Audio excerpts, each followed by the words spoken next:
You open your eyes in the back of a theater in Gotham City, and the first thing you see is your parents bleeding out on the pavement while a man with a gun disappears into the fog. You're 8 years old, your name is Bruce Wayne, and you just inherited $400 billion, a weapons manufacturing empire, and a city that killed your family for a pearl necklace. Congratulations. You're about to spend the next 40 years getting beaten, shot, stabbed, poisoned, and psychologically destroyed by everyone from circus clowns to interdimensional gods.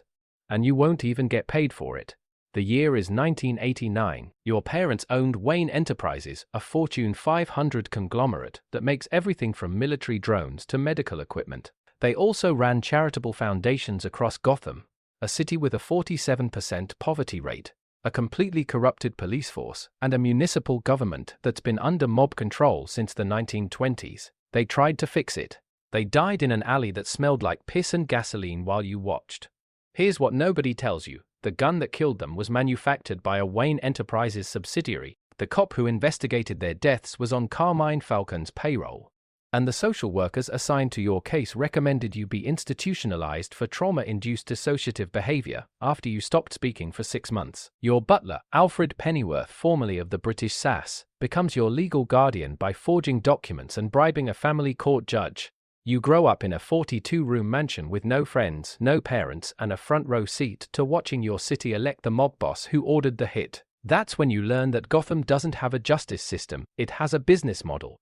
You turn 18 in 1999, you leave Gotham and disappear for 12 years. Princeton suspends you after 1 semester for breaking a classmate's jaw during a civil disagreement about wealth inequality. You withdraw entirely, liquidate part of your trust fund, and buy a one-way ticket to Bhutan. You train under assassins, monks, martial artists, detectives, and mercenaries across 14 countries. You study 127 different combat styles. You learn forensic science, criminology, escapology, chemistry, hacking, and tactical psychology. You get shot in Karachi, stabbed in Hong Kong. You nearly drown in a Tibetan river during winter endurance training. You're poisoned 3 times by the League of Shadows as part of your final exam. That exam, by the way, involves being asked to execute a criminal to prove your loyalty to Ra's al Ghul, a 600-year-old eco-terrorist who wants to burn Gotham to the ground as a lesson to the world. You blow up his monastery. You go home. It's 2011. You're 29 years old. Gotham's worse than when you left. The Falcone family still runs half the city. Mayor Hill just got indicted for embezzlement but won't serve a day. Arkham Asylum, a forensic psychiatric hospital for the criminally insane, has had 16 mass breakouts in the last decade, and the city keeps sending people there anyway. Nobody tells you that Gotham's infrastructure budget is 92% stolen every fiscal year. Nobody tells you that GCPD has a 9% homicide clearance rate.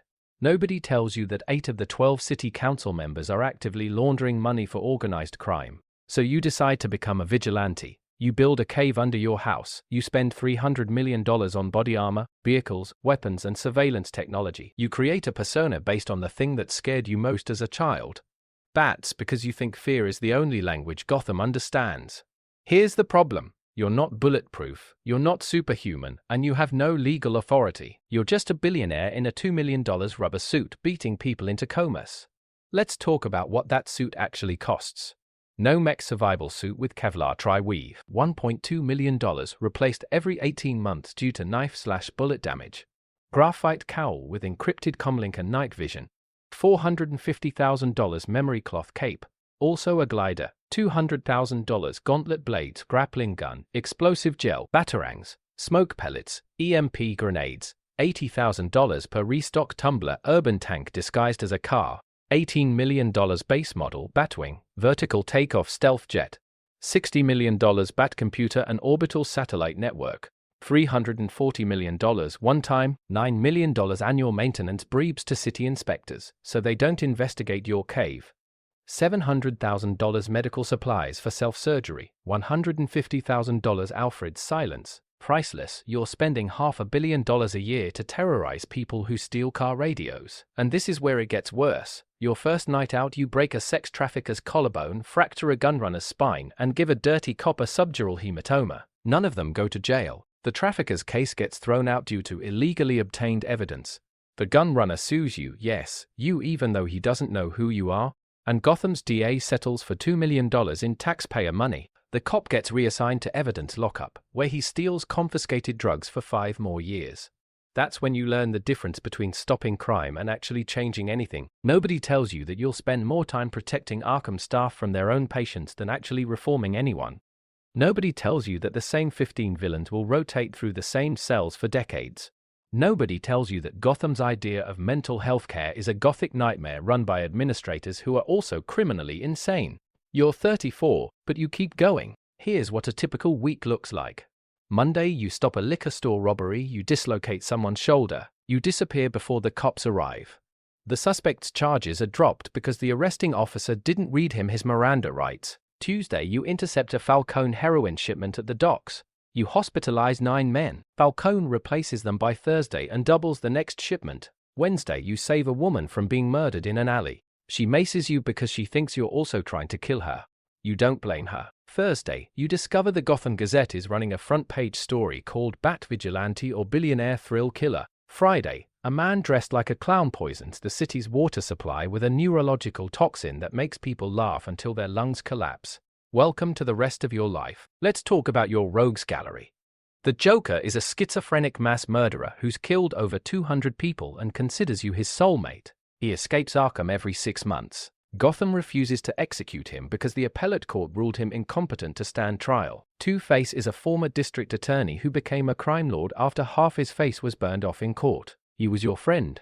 You couldn't save him. The Scarecrow is a psychopharmacologist who weaponizes fear toxins and has dosed you at least 40 times. You've experienced hallucinogenic recreations of your parents' death so often you've stopped counting.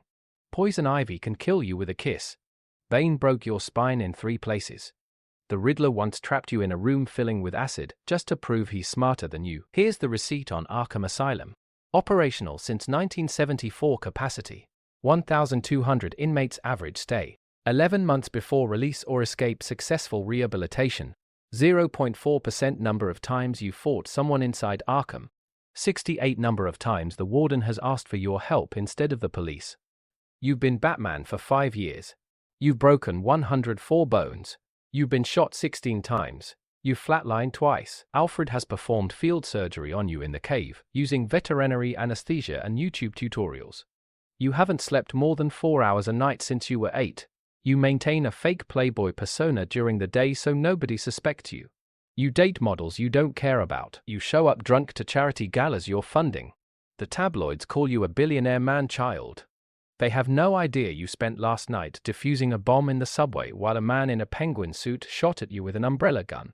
That's when you learn that being 2 people doesn't make you whole. It just means you're lying to everyone, including yourself. Here's the other problem. You're not alone anymore. A 13-year-old boy watches his parents die in a circus accident orchestrated by the mob. His name is Dick Grayson. You take him in, you train him. You give him a costume and a new name, Robin, and you send him into gunfights. He's 13. A few years later, you find another kid, Jason Todd, stealing the wheels off the Batmobile in Crime Alley. He's 12, homeless and bored and feral. You adopt him too. You give him the Robin suit. The Joker beats him to death with a crowbar and blows up the building.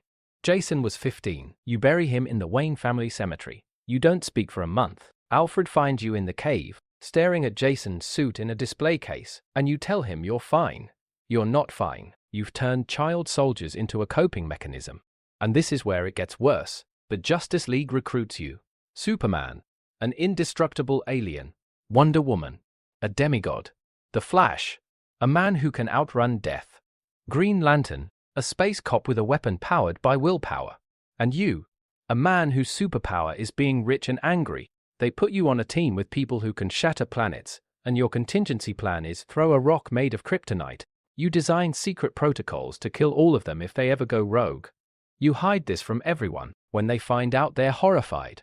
You don't apologize because you've already seen what happens when good people break. You were there when Harvey Dent became Two-Face. You fought 6 different versions of Superman from alternate dimensions who became fascist dictators. You've watched Gotham elected officials take bribes in real time through your surveillance network, which yes is illegal and yes you don't care. That's when you learn that paranoia isn't a symptom, it's a survival skill. You're 42. You've been Batman for 16 years.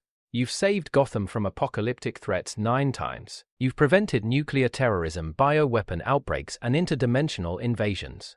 The city still has a 47% poverty rate. The same crime families still run the same rackets. Arkham still has a rotating door. You've burned through 4 Robins. Dick left and became Nightwing. Jason came back from the dead and became a killer.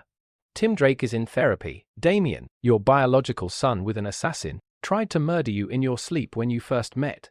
You have no romantic relationships that last longer than 6 months because you can't tell anyone who you are. You've been engaged twice.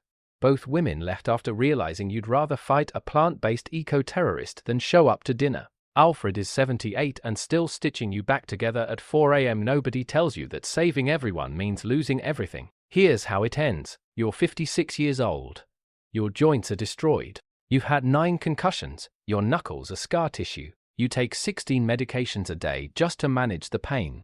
Gotham throws a parade for the Justice League after they stop an alien invasion. You're not invited because Gotham still doesn't know Batman is Bruce Wayne. Because you spent 30 years hiding in the shadows while everyone else you've saved stands in the sun.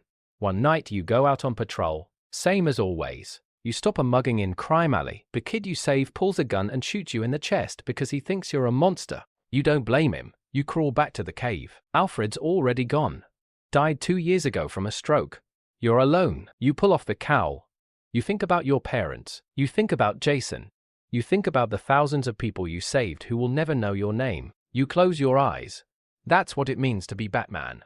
You don't get a happy ending. You don't get peace. You don't even get credit. You get a city that takes everything you have and still spits in your face. You get a cave full of trophies from enemies who'll outlive you. You get a secret so heavy it buries you alive. And when you finally die, Gotham will forget you in a week. Because the only thing worse than living as a symbol is realizing that symbols don't get to be human. You were never Bruce Wayne. You were always just the thing in the dark. And the dark doesn't get to rest.